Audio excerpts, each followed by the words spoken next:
তোমরা সবাই কেমন আছো? আশা করি তোমরা সবাই ভালো আছো। আমিও বেশ ভালো আছি।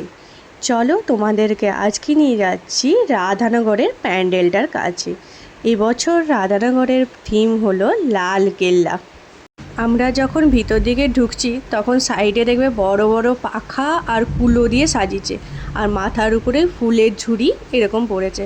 আর ভিতরটা দেখার পর এত সুন্দর লাইটিংটা করেছে, তোমরা দেখলেই বুঝতে পারবে। সত্যি ডেকোরেশনটা খুবই সুন্দরভাবে এরা ফুটিয়ে তুলেছে। চলো ভিতরে গিয়ে আমরা তোমাদেরকে দেখিয়ে দিচ্ছি ভিতরের পুরো ডেকোরেশনটা এত সুন্দর করেছে।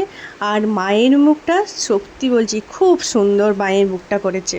প্রতিটা ডেকোরেশন কারুকার্য এত সূক্ষ্ম আর নিখুঁত, দেখলে চোখ ফেরানো যাবে না। এত সুন্দরভাবে প্রত্যেকটা জিনিস ফুটিয়ে তুলেছে। আর মায়ের মুখটা দেখো কি সুন্দর মায়ের মুখটা, তাই না?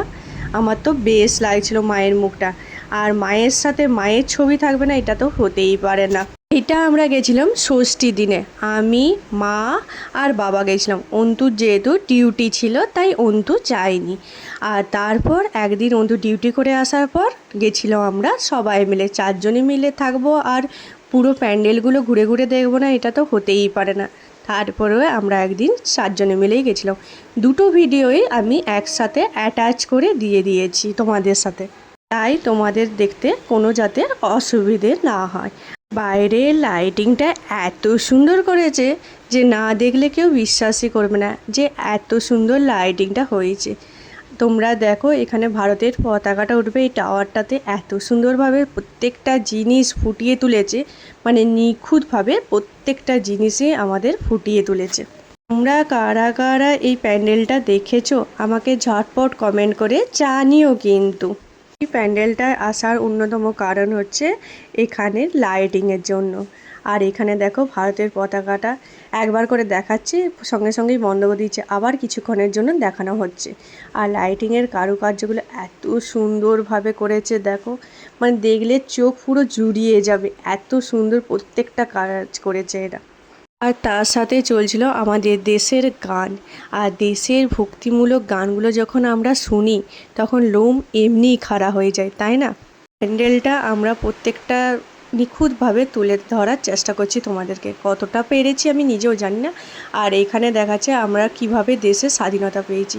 আর নেতাজিকে যখন আমরা দেখি তখন সত্যি বলছি দেশের জন্য আমাদের গর্ববোধ আরও দ্বিগুণ বেড়ে ওঠে, তাই না? আমাদের স্বাধীনতার জন্য এরা অনেক কষ্ট করেছে, এদের মূল্য আমরা হয়তো কোনো দিনই জীবনে দিতে পারবো না।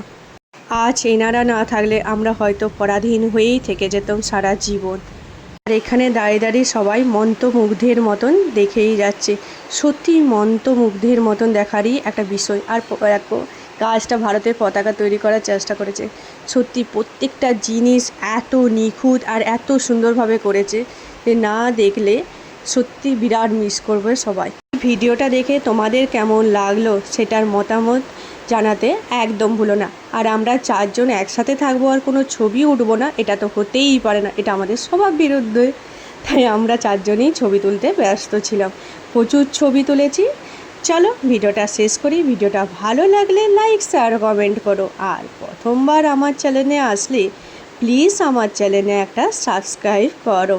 তোমাদের লাইক বা সাবস্ক্রাইবার আমার কাছে খুবই ইম্পর্ট্যান্ট।